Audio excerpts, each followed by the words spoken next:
Continuamos entonces. Nos quedamos en esta diapositiva. Gracias por avisar. A veces se nos pasa. A ver. Ya. Muy bien. Ahí sí se ve, ¿no? Perfecto. ¿Dónde me quedé?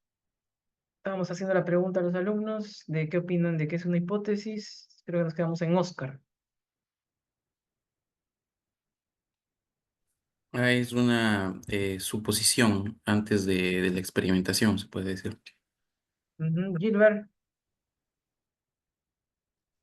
Sí, es un supuesto, ¿no? Es una posible respuesta y que está sujeto a comprobación, ¿no? Muy bien, Gianfranco.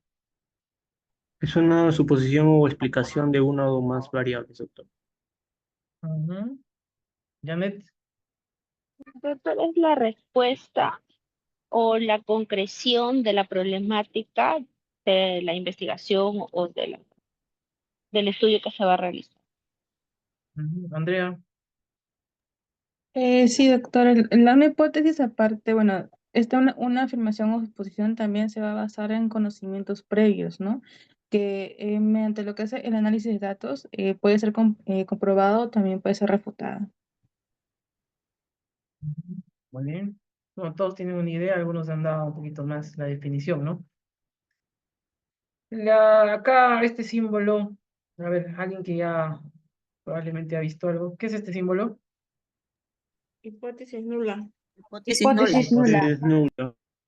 Exacto. Entonces, es cierto, lo que ustedes acaban de decir es una aseveración, o sea, o una confirmación o algo que uno dice de una manera afirmativa para una suposición en una o más características de una población. Nosotros le llamamos variables a esto, que está sujeta a verificación, ¿no? Eso es cierto. Ojo, muy importante eso, esta palabrita, este término último, que está sujeta a verificación, porque es aquí donde entra la estadística y las pruebas estadísticas, ¿no?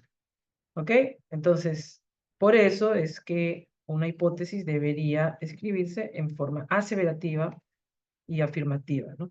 Entonces, cuando nosotros hemos visto con algunos de ustedes, o también en general han visto idea, pregunta de investigación, problemática, normalmente llegábamos al problema con una pregunta, ¿no? Eh, y luego, para hacer la hipótesis, ya lo convertías tu pregunta en algo afirmativo, ¿no? Pero tenías una hipótesis nula y tenías lo que no es una hipótesis nula, que ya vamos a ver, ¿no? Entonces, ¿qué es una prueba de hipótesis? Como les había comentado hace un rato, es un procedimiento estándar, que suele ser estadístico, para comprobar si es que realmente la aseveración que tú has mencionado es cierta o no. ¿Ok? O sea, aquí nosotros estamos en búsqueda de la verdad y por lo tanto, vamos a tratar de matemáticamente tratar de llegar a ella, ¿no? Vamos a hacer un ejemplo. A mí me ha gustado mucho cuando he visto algunos ejemplos, sobre todo de este tipo. Imaginemos que tenemos personas que se van a enfermar con un virus, podamos llamarlo un virus de la gripe, pues, si gustan pueden llamarle coronavirus, pueden llamarle H1N1, el que ustedes gusten, ¿ya? Pero de repente se están probando dos medicamentos. Tenemos el medicamento A y el medicamento B. ¿Ok? Medicamento A, medicamento B. Y nosotros vamos a hacer nuestra medición en tiempos de recuperación en el eje y en el eje X vamos a tener a la droga. ¿Ya? Entonces recuerden eso porque vamos a comenzar a ver los siguientes esquemas de esa manera. Entonces, si suponemos que la droga A, esta droga A va a englobar a 3 individuos iniciales en el estudio, 1, 2, 3, los 3 primeros son para este grupo. Vamos a comenzar a ver los resultados. Podemos observar aquí que, por ejemplo, en el grupo de los que consumieron la droga A, tienen un tiempo de recuperación, como ustedes pueden observar, de menos de 10 horas, ¿no? De recuperación, aquí en sujeto 1. El sujeto 3 está un poquito por encima de 20 horas y sujeto 2 un poquito por encima de 30 horas. Ahora, una gran pregunta que yo les voy a decir a ustedes es, ¿por qué creen que el 1 es diferente a los demás? ¿Por qué creen que el 2 está más arriba en tiempo de recuperación? ¿Quién me dice? Levante la mano.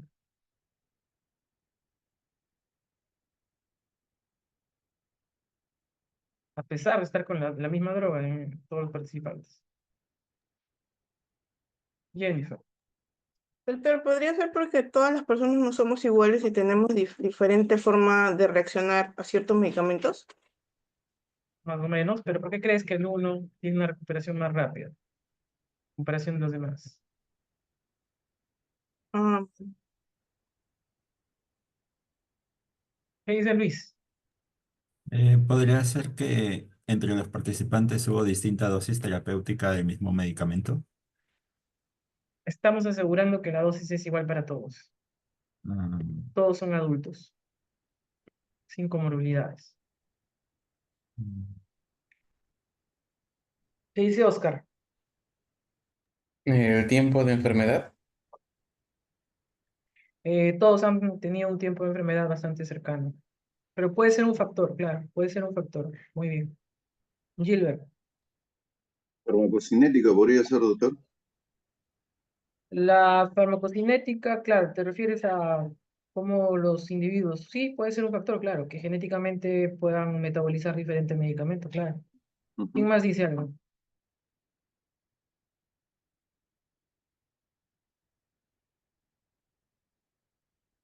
Luis, otra vez. ¿Podría ser distinto sexo, ocupación y lugar de residencia entre los pacientes? Sí, puede ser, pero todavía no estamos llegando a la respuesta concreta. Diana, Doctor, puede ser si es resistente a ese medicamento, ¿no? no podrían ser resistentes, ¿no? Los virus, te refieres, el virus que sea resistente. Se supone que estos medicamentos están diseñados para matar al virus, ¿no? Entonces, podría ser un poquito menos frecuente, pero factores más frecuentes que puedan estar pasando acá para describir estas diferencias. Andrea, Doctor, ¿podría ser comorbilidades? ¿cómo qué, por ejemplo? Am, por ejemplo, pacientes que tengan sobrepeso, ¿no? O diferentes, o algún tipo de enfermedad podría también, variar, ¿no? Claro, ahí sí, ¿no? Por ejemplo, si esta persona, el 2, tiene sobrepeso, trabaja sedentariamente, o sea, no hace ejercicio, puede tener su sistema inmune más débil. A diferencia de esta persona que tal vez pueda hacer ejercicio, ¿no? Y puede tener un nivel de vida no tan estresante, ¿no? Como el anterior. Entonces, eso puede ser factores bastante comunes que hacen que hay una diferencia en la respuesta a enfermedades infecciosas, ¿no? Entonces, sí, esos factores a veces no pueden ser controlados y se llaman factores random, ¿no? Vamos a ver el medicamento B. El medicamento B también va a tener a sus participantes. Sí, aquí creo que aparecen. Ahí están. Sería el 4, el 5 y el 6 los participantes del medicamento B. Lo mismo, ¿no? Tenemos la misma medición, entonces vamos a ver ahora, comparando a los participantes que consumieron la droga A con respecto a los que consumieron la droga B. Hay una diferencia en dónde están los tiempos en el eje Y, tanto para A comparados al B. Pero nosotros hemos visto que existen medidas de tendencia central. Una de ellas se llama la mediana, ¿no?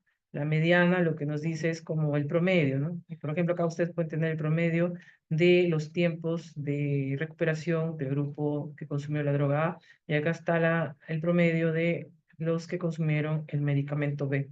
Como ustedes pueden observar, hay una distancia entre estas dos medias, por lo tanto, nos da la impresión que los tiempos van a ser diferentes, ¿no? Por ejemplo, visto esto, diríamos que los tiempos de recuperación son más cortos en aquellos que consumieron el medicamento A con respecto a aquellos que consumieron el medicamento B. ¿No es así? Sí, Acá doctor. tenemos a estas personas Claro. y acá tenemos a estas personas que les había comentado hace un rato. Entonces, más o menos tenemos cuántas horas de diferencia, tenemos 20 horas de diferencias entre uno y otro. Entonces, diríamos que existen 20 horas más precoz o demora menos en el grupo A que en el grupo B, ¿no? Eso sería Nuestra primera observación, nuestro primer experimento de 6 personas nada más. Entonces, cuando calculamos las medias de la recuperación de la enfermedad en los grupos de diferentes tratamientos, podemos observar que existe una diferencia aproximadamente de 20 horas, siendo el más favorecido el grupo A. ¿No es así? Entonces, nosotros podríamos decir que tenemos la siguiente hipótesis. Las personas que toman la droga A necesitan en promedio, acá en lugar de 15 es 20, ahorita lo corrijo, 20 horas menos para recuperarse comparados a las personas que toman la droga B, como les había dicho hace un rato, ¿no? Tiene sentido, ¿no? Hasta ahí todo claro, ¿no? Sí, doctor. Perfecto. Esa sería nuestra hipótesis inicial. Pero, ¿qué pasaría si nosotros repetimos el experimento? Por primera vez, repetimos y decimos, tenemos personas similares, ¿no? De características similares, en el grupo A, en el grupo B, ¿no? Y luego testeamos y vemos que los tiempos de las observaciones en el grupo A son mayores comparados a los tiempos de recuperación en el grupo B. Cosa contraria a lo anterior que ustedes observan. ¿Qué quiere decir acá? Que aquí el grupo A se demora más, 20 horas más en promedio, en tiempo promedio, para recuperarse. Y ustedes dirán, pero total, ¿no que era menos el grupo A? Pues entonces estamos en una disyuntiva, porque acabamos de evaluar solamente a 6 pacientes en un lado y en el otro lado a nuevos 6.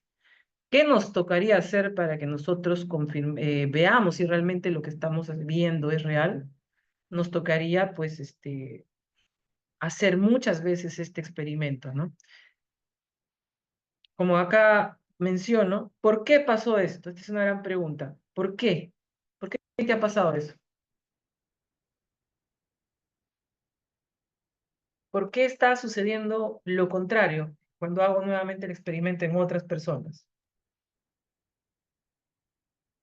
Acá está participando, a ver. Oscar, Por una muestra insuficiente.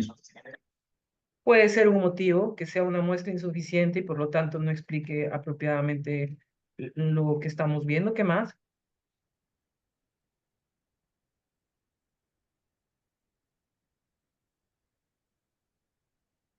Porque no Fallo han de hecho bien el procedimiento. procedimiento. Claro, puede ser también puede ser que, por ejemplo, cuando le diste la droga A no le diste bien, o quizás cruzaste los medicamentos y no te diste cuenta. Pasa. ¿Qué más?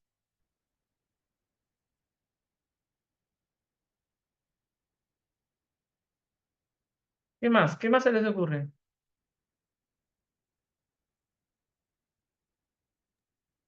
Porque tal vez no se hizo la prueba a suficientes personas, ¿no? A una determinada población, solo a aquellos.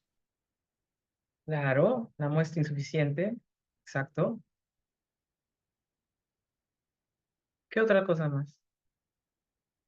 Porque quizás, a ver, les digo ya, porque quizás estas personas, quizás fueron las más saludables de todo el estudio.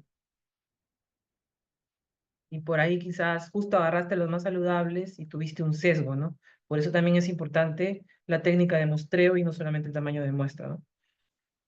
Entonces, vamos a repetir muchas veces este experimento y vamos a ver cuál de las dos hipótesis va a ganar, ¿no? Entonces podemos observar que en otros momentos se mantienen las diferencias donde el grupo A tiene un mayor tiempo de recuperación viéndose en el tiempo promedio, ¿no? Como ustedes pueden ver acá. En el grupo B, en cambio, está siempre menor, ¿no? Es así como seguimos repitiendo el experimento muchas veces y vemos que el primer experimento realmente nos hizo generar una hipótesis que no era correcta. Por lo tanto, nosotros rechazamos esa hipótesis. Y ya esa hipótesis que fue del primer experimento fue una hipótesis inicial. Todavía no estoy llegando al término de hipótesis nula. ¿Ok? En un ratito vamos a entrar a eso.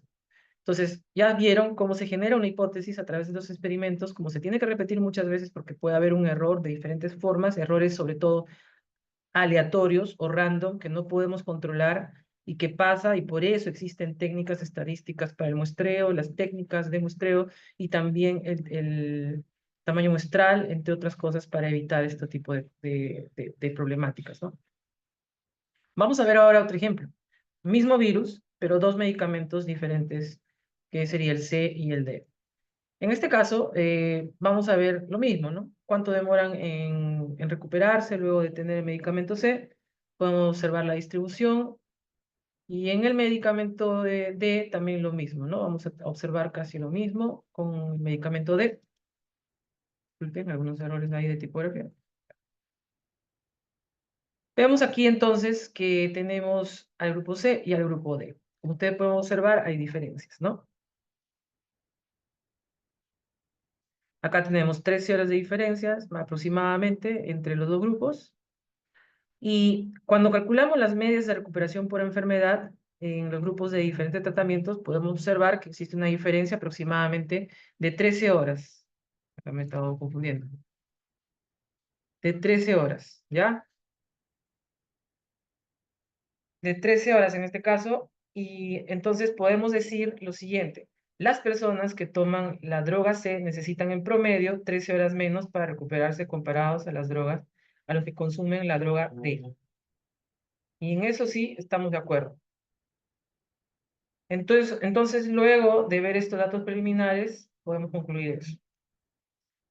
Tal como hicimos en el caso anterior, decidimos realizar más experimentos para ver si estas diferencias son reales entre el medicamento C y el medicamento D.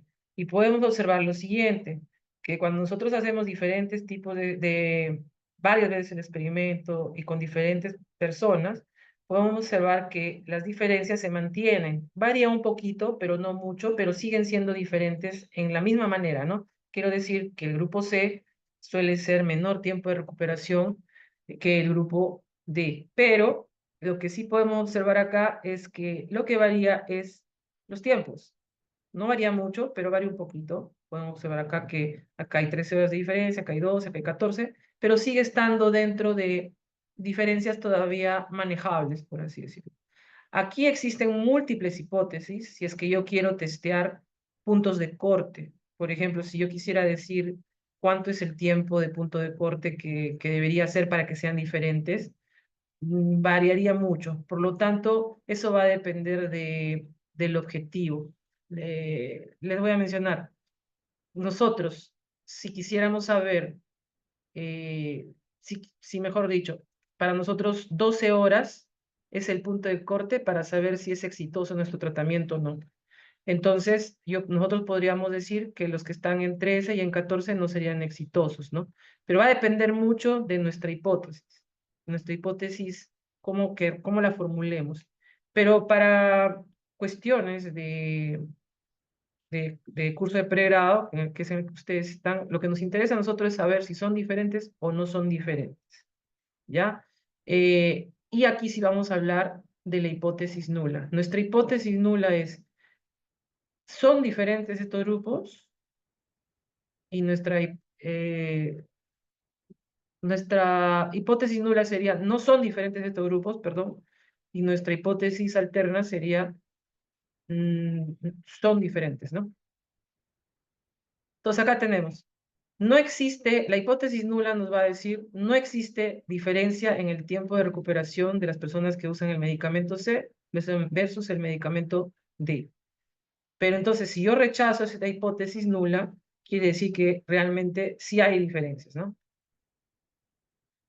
Entonces, la hipótesis de que no existen diferencias se va a llamar hipótesis nula, cuando hablamos de términos generales. Porque también, acuérdense, yo puedo hablar de valores, pero eso ya es un término que ahorita no vamos a entrar porque es una hipótesis cuando queremos saber los valores.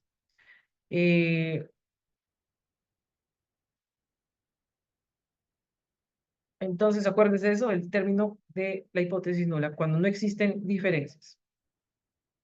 También puedo llamarlo hipótesis nula, por ejemplo, el valor como les decía acá, ¿no? A ver, el valor de C es menor que el valor de D. Eso también puede ser una hipótesis nula. Y tu hipótesis alterna sería el valor de C es mayor o igual que el valor de D, ¿no? O sea, lo contrario. Pero ya no sería diferencia, sino sería otro tipo de término, ¿no? Que seguramente ya lo han visto ustedes anteriormente. Volvamos a otros medicamentos, el E y el F. Igualito, estamos haciendo unas comparaciones entre los grupos E y F y podemos observar aquí que son bastante similares estas dos medias, ¿no? De los tiempos de recuperación entre ambos medicamentos, a diferencia del caso anterior. Ahí pareciera que no hay diferencias, ¿no? Cuestión de ambos medicamentos, de tiempo de recuperación. Nosotros estamos viendo que hay un tiempo de diferencia de 0.5 horas, casi no es mucho. La droga E hace que la gente se recupere 0.5 horas más rápido comparado al grupo de la droga F. Tenemos otro ejemplo aquí, otro experimento, y podemos observar que hay incluso un poco menos, ¿no? Un poco menos de diferencia de horas de recuperación. La droga F hace que la gente se recupere 0.25 horas más rápido que la droga E. Me estoy equivocando, no sé por qué, creo que es un poco rápido. Ya, entonces podemos observar eso, ¿no? En este caso, si para los que no se dieron cuenta, esta media está acá y está un poquito menor que el de arriba. En cambio, en el otro lado, esta media es la que está abajo, la del F. Pero siguen teniendo una diferencia bastante pequeña entre ambos. Por más que hayan cambiado un poquito, siguen teniendo una diferencia pequeña. O sea, como si no fuera el término llamado significativo, ¿no? Entonces, volvemos a calcular ahora con las drogas C y D lo que habíamos visto anteriormente. Para los que no se han dado cuenta, en este caso, pues como son, es obvio que la hipótesis nula no se puede rechazar, ¿no? Porque es poca la diferencia. Volviendo al caso del C y el D, porque hemos encontrado varias diferencias, podemos observar que cuando evaluamos la droga E y F, vamos a poder hacer lo siguiente, ¿no? Teniendo la hipótesis nula, no existe diferencia en el tiempo de recuperación, como les había mencionado. Acá sí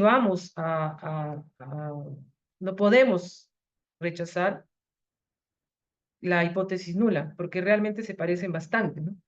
Entonces no hay diferencia de que no hay evidencia de que hayan diferencias. Por lo tanto, se dice que no puedes rechazar o no se rechaza la hipótesis nula. No se dice se acepta la hipótesis nula, se dice que no puedes rechazar o no se rechaza la hipótesis nula. ¿Ya? Porque básicamente la hipótesis nula te dice que no hay diferencias. Son términos, básicamente, que se deberían de manejar así. Ahora, ¿qué más? Acá tenemos otro ejemplo. Ahora, ¿qué pasa si la droga, volviendo al ejemplo de la droga C y D, en lugar de tener 6 observaciones en cada lado, tenemos muchas observaciones en cada lado y podemos observar que realmente tiene un promedio que nos diferencia en cada lado, ¿no? Y tenemos 13 horas de diferencia. ¿Qué pasa ahí? Bueno, al ser una población grande y supuestamente representativa en los dos grupos, para poder calcular estas diferencias, es muy difícil que se deban a factores al azar, ¿no es así? Es muy difícil, ¿no? Con respecto al anterior, o sea, si existieran factores random, ya se están controlando entre ellos. En lugar del caso anterior, de que eran 6 personas en cada lado, acá hay muchísimos más, ¿no? La hipótesis nula entonces nos decía no hay diferencias en el tiempo de recuperación entre los grupos C y D, pero obviamente acá vemos que sí lo hay y por lo tanto vamos a rechazarla, ¿no? Vamos a rechazar esta hipótesis nula porque realmente hay una diferencia.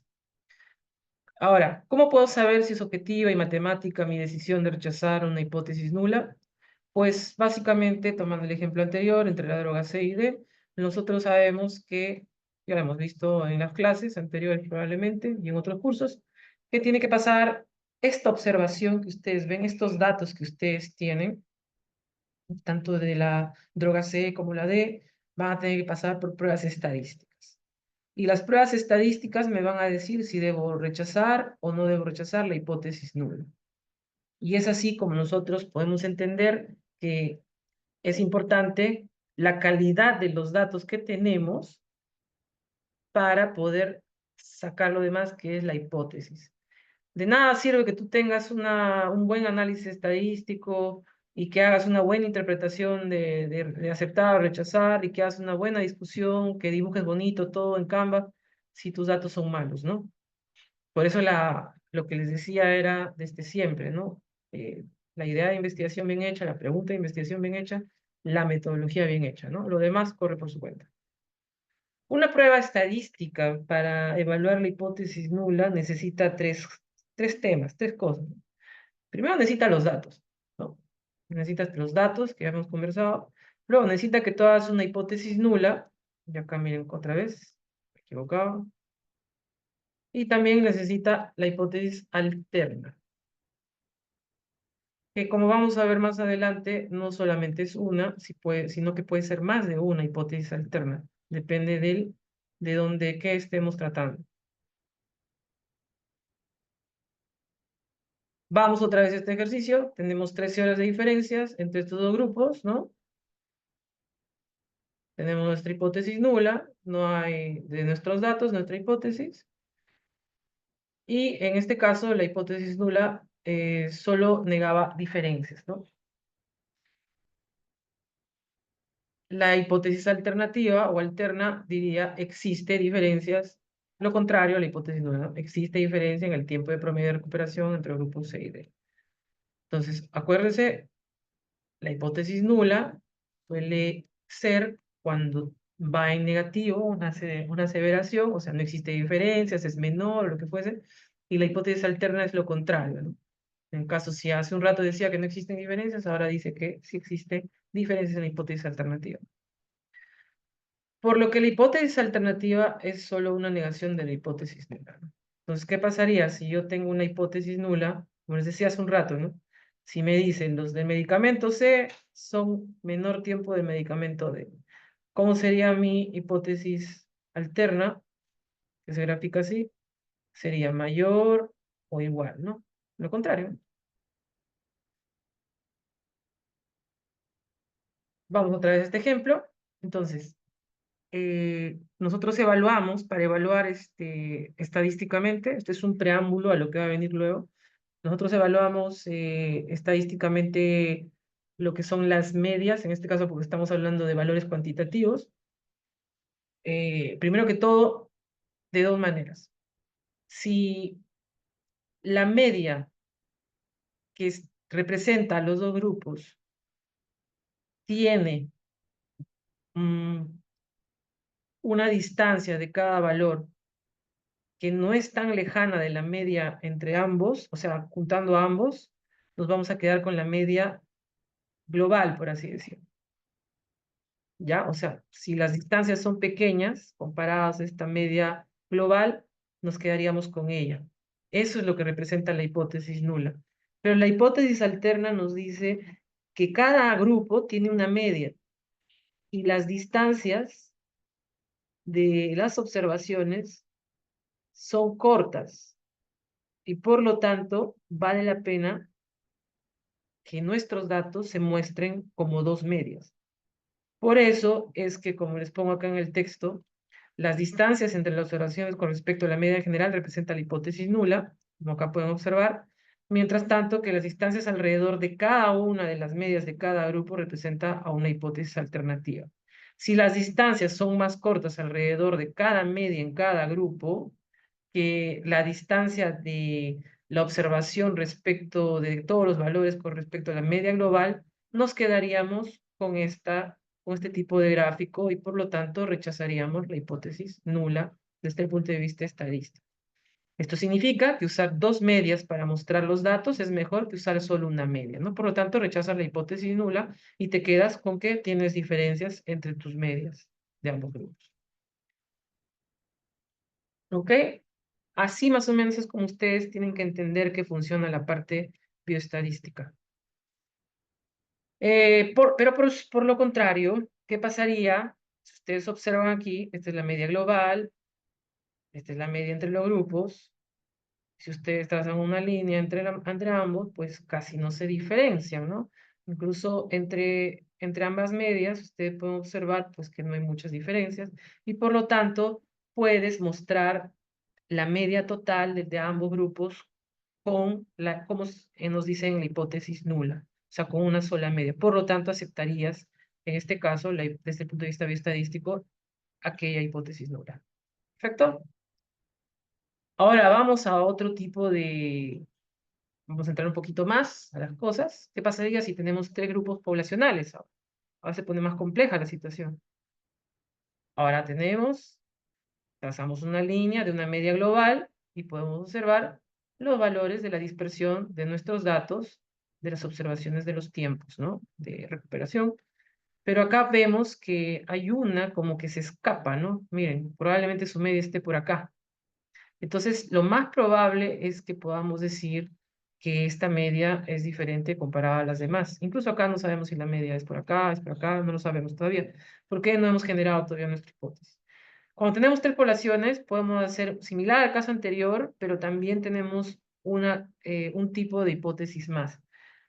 Les había comentado que la hipótesis alterna generada como H1, en el caso donde habían 2 observaciones, solo era una, ¿no? Que era la negación de H0. Pero cuando hay más de dos grupos poblacionales, por ejemplo aquí, 2 grupos de comparación, acá hay 3, ya podemos tener más de una hipótesis alterna. Podemos tener una hipótesis alterna 1.1 si quieren, y una hipótesis alterna 1.2. Ahorita van a ver.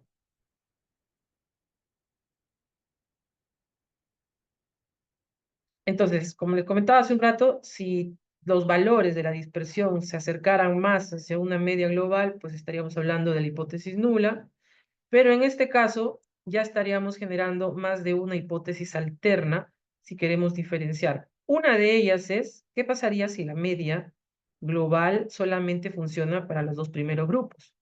Eso sería que estos 2 son iguales, pero que son diferentes de este tercer grupo. Esa es una hipótesis alterna. Podemos llamarle H1.1. En cambio, la otra hipótesis alterna es que diga que todas son diferentes. Este es diferente y este es diferente. H1.2 si quieren. Entonces, como les digo yo acá, tenemos una hipótesis alterna de un tipo que dice que la droga C y D son lo mismo, tienen una media de recuperación igual, pero la droga E es diferente a las anteriores. Y tenemos otra hipótesis alterna que nos diría que la droga C y D y E son diferentes entre sí. Entonces, ¿de qué va a depender eso? Va a depender, número 1, de tu idea de investigación, de tu proyecto que quieras hacer. Porque no se sabe, o sea, si tú haces correctamente las cosas, a priori deberías hacer la hipótesis que tú quieres testear, ¿no? Tanto la hipótesis nula como la hipótesis alterna. Entonces, acá se pueden dar cuenta que puede existir más de una hipótesis alterna, pero solo una nula. Como les comentaba hace un rato, los puntos de distancia con respecto a la media global, aquí van a ser bastante cercanos, pero aquí van a diferir, ¿no? Y nosotros vamos a poder hacer nuestro test para ver si podemos rechazar la hipótesis nula o no. Bueno, y eso era todo con respecto, tenía que quedar claro lo que era la hipótesis nula, la hipótesis alterna, cómo más o menos se sustenta la parte bioestadística y que existe más de una hipótesis alterna, ¿no? Ya saben más o menos de dónde nace todo esto y tienen que recordar que es una hipótesis nula, cómo se escribe una hipótesis nula. Recuerden que ustedes pueden escribirlo no necesariamente de una sola forma. Puede haber muchas maneras de cómo escribir una hipótesis nula, pero siempre pensando en que va a ser testeada matemáticamente, ¿no? O sea, bioestadística. ¿Cómo puedo rechazar una hipótesis nula? También tienen que recordar y qué es una hipótesis alterna, y cuando recuerden qué es una hipótesis alterna, también evalúen que puede haber más de una de ellas, ¿no? Muy bien, estas son las referencias bibliográficas que vamos a estar revisando, y en la próxima clase conversaremos más. ¿Dudas? Ahora, una pregunta. Sí.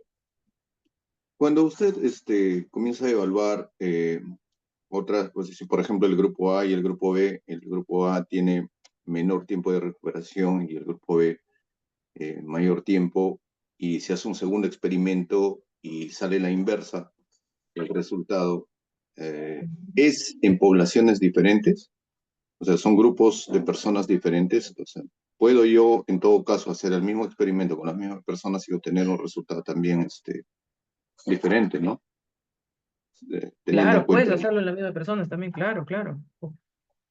Cuando uno hace un estudio, por ejemplo, como estos, que son bastante parecidos a los ensayos clínicos, que son ensayos clínicos lo que hemos visto ahorita, tratamos de escoger a las personas lo más parecidas posibles entre ellas.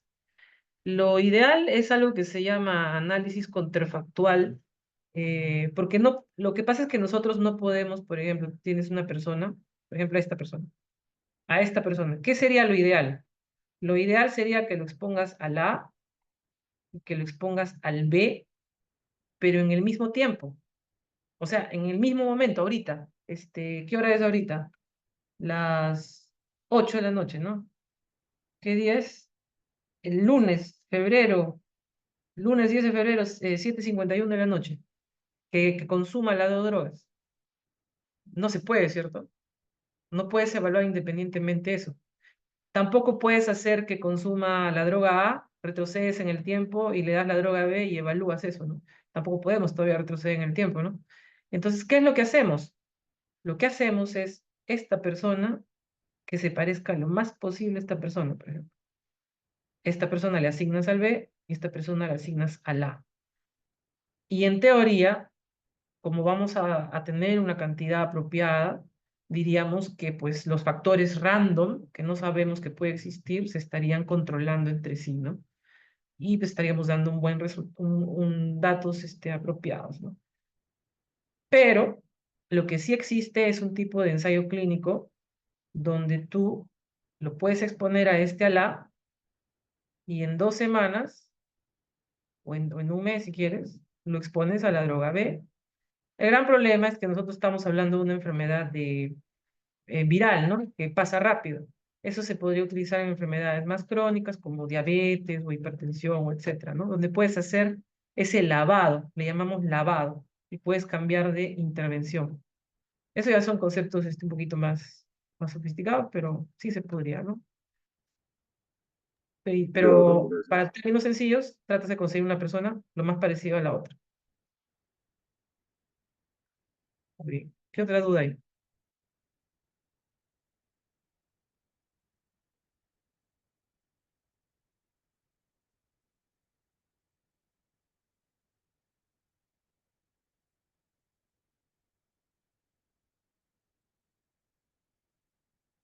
Por si acaso, esto también se utiliza para lo que son proporciones, ¿no? Solo que en cuantitativo es más difícil, ¿no? Explicarlo. Proporciones, cuando tú quieres saber cuál es la prevalencia de diabetes, porcentajes, ¿no? ¿Cuál es la prevalencia? Puede salir 20%, 15%. ¿Se acuerdan que cuando calculamos muestras hacíamos eso? Comparábamos proporciones. Algo parecido, ¿no? Pero en ese entonces era para asumiendo proporciones, ¿no? Aquí estamos ya testeando realmente, estamos para dar un resultado. Lo vamos a ver en las siguientes clases, cuando ustedes tienen que entender las próximas clases, lo que es el error alfa, lo que es el beta, lo que es la potencia, ¿no? Para que puedan entender esto, ¿no? Tienen que entender algunos ejemplos de cómo se hace estadísticamente. Voy a ver si nos alcanza tiempo para el miércoles, para prepararles algo con R, pero la parte conceptual al menos sí tiene que salir el miércoles, ¿no? Em, Hay, por ejemplo, cuando tú quieres evaluar asociaciones, ¿no? Por ejemplo, A está asociado a B. ¿Eso será cierto o no será cierto? Pero no solo si A está asociado a B, sino que tan fuerte puede ser. Por ejemplo, si su odds ratio es de 2.0 o de 4.0, va a depender eso. ¿Y de qué depende todo eso? Del famoso tamaño de cálculo muestral, básicamente también. Ya lo vamos a ver y ojalá que nos alcance el tiempo. Si nos alcanza el tiempo, tocamos un poquito de eso. Porque ustedes, la mayoría, van a ser factores asociados. Entonces deberíamos tocar ese tema.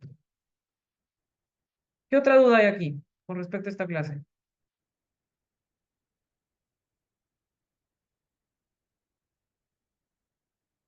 Acuérdense de esto.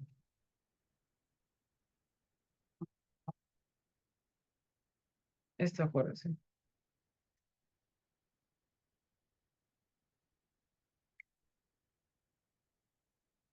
Puede ser que venga ¿Cuál es la hipótesis nula de tu estudio de investigación?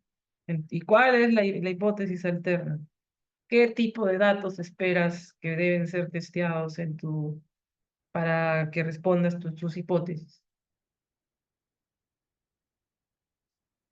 Algo así, ¿no? Puede ser también que venga algo así, ¿no? Algo como esto, ¿no? Así más o menos, ¿no? ¿Cuál consideras que responde o rechaza la hipótesis nula? Cosas que están aprendiendo acá, ¿no? O algo como esto, ¿no? Algo más o menos así, ¿no? Que les diga, en este caso, ¿cuál consideras que, como un ejemplo, ¿no? Asume que tu estudio tiene que ver con discriminar el tratamiento antilipídico. ¿Cuál de estos ejemplos determina una hipótesis alterna donde todos los grupos podrían ser diferentes? Algo así, ¿no? Que está bastante sencillo si se les pregunta así, ¿no? Yo creo que van a venir más preguntas que la vez pasada. Muy bien, entonces, esperemos que para el miércoles toquemos un poquito más con respecto a lo que ya toca con sus estudios, que la mayoría de ustedes son asociaciones, porque sí es cierto, pueden haber hipótesis nulas, como le digo, que diga, no sé, a ver, díganme un estudio de ustedes, la mayoría existen, ¿no? Ah, perdón, no existen, no existen factores asociados a preeclampsia, creo que uno de ustedes está haciendo preeclampsia, creo, ¿no? ¿Cuál sería la hipótesis nula? Perdón, alternativa, ¿cuál sería? Sí existe una relación. Sí Claro, existe. existen, Existe. ¿no? Existen. Una negativa nada más, ¿no? Eso, lo que ustedes están haciendo no es tan complicado, porque simplemente es poner esto y lo otro. Lo que es complicado, chicos, es cuando quieres evaluar, por ejemplo, diferencias, que sí me ha tocado leer al menos como protocolos, cuando quieres evaluar, por ejemplo, la diferencia de el medicamento A es menor que el medicamento B. A su madre. Y después tienes otra hipótesis nula que podría ser, a veces hay más de una, dependiendo del estudio, donde te dicen, pero el A es mayor que el C. O sea, quieren las dos cosas, ¿no? Y la hipótesis alterna acá sería, A es mayor o igual a B, ¿no? ¿Por qué es importante esto, chicos? Porque ustedes han visto algo que se llama, bueno, no sé si lo hemos visto conmigo, pero me parece que sí, cuando vimos lo que era tamaño muestral, algo que se llama colas. Una cola, dos colas. Las colas, cuando son de dos, es cuando tenemos estas posibilidades. Menor, mayor, igual, o sea, cuando tienes los dos caminos. Pero cuando es así, H0 es diferente, o H0 es igual, o H1 es igual, esa es una cola nada más. Perdón, es al revés. Estas son dos colas y esta es una cola. Es al revés. Estoy quedándome de sueño ya. Al revés, para que no se equivoquen. Así es. ¿Por qué? Porque a ver, vamos a dibujar. Si tú tienes el H0, a ver, vamos a ver. ¿Cómo les explico? A ver, ya, la presión arterial. Supongamos que uno es Gilbert, por ejemplo. ¿Ya? Gilbert, que es un alumno de la sección, tiene una presión arterial de 125 milímetros. ¿Ya? Entonces, yo quiero testear si, por ejemplo, Ana, no sé si existe acá, Ana tiene igual o menor. ¿Ya? Entonces, mi hipótesis si es de este tipo, puede ser que Ana tenga 130 o puede ser que Ana tenga 120. Si va a irse para arriba o para abajo, sigue siendo diferente, ¿no? ¿Cierto? ¿Sí o no? Sigue siendo diferente, pero para cualquiera de los dos lados. Por eso es que es de dos colas. Pero en cambio, si yo dijera en la hipótesis nula que la presión de Ana es menor que la presión de Gilbert, solamente me permitiría un dato, que sería el de 120. Por lo tanto, por eso se llama de una cola. Por eso es que cuando uno hace un tamaño de cálculo muestral, tiene que saber este detalle. Y este detalle viene de la revisión de la literatura y de cómo quieras plantear tu hipótesis. Por eso cuando yo les enseñé tamaño de cálculo muestral, les dije que tiene mucho que ver cómo han hecho sus hipótesis. En el caso de ustedes, felizmente no, yo no creo que ninguno de ustedes quiere evaluar de este tipo con una sola cola, así que estamos tranquilos. La mayoría dice están con factores asociados o asociación directa que tiene que ver con la de dos colas. ¿Ya? Entonces, yo creo que por ahora está bien. Si tienen alguna duda más, me la hacen saber. Todavía tenemos un poco de tiempo.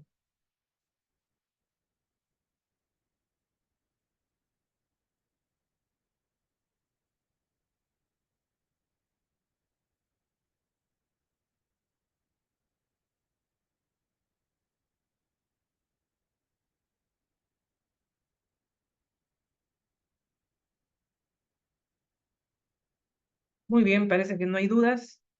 Eh, yo creo que el miércoles avanzamos. Necesito reforzar primero lo siguiente de hipótesis para tocar sus proyectos. Salvo que deseen conversar los del grupo de práctica, que se pueden quedar, no hay problema. Conmigo, los grupos de práctica conmigo. ¿Ya? Por ahora hemos terminado. Voy a hacer una pausa de esta charla. Los que deseen quedarse, se quedan. Nos vemos. Gracias. Miércoles.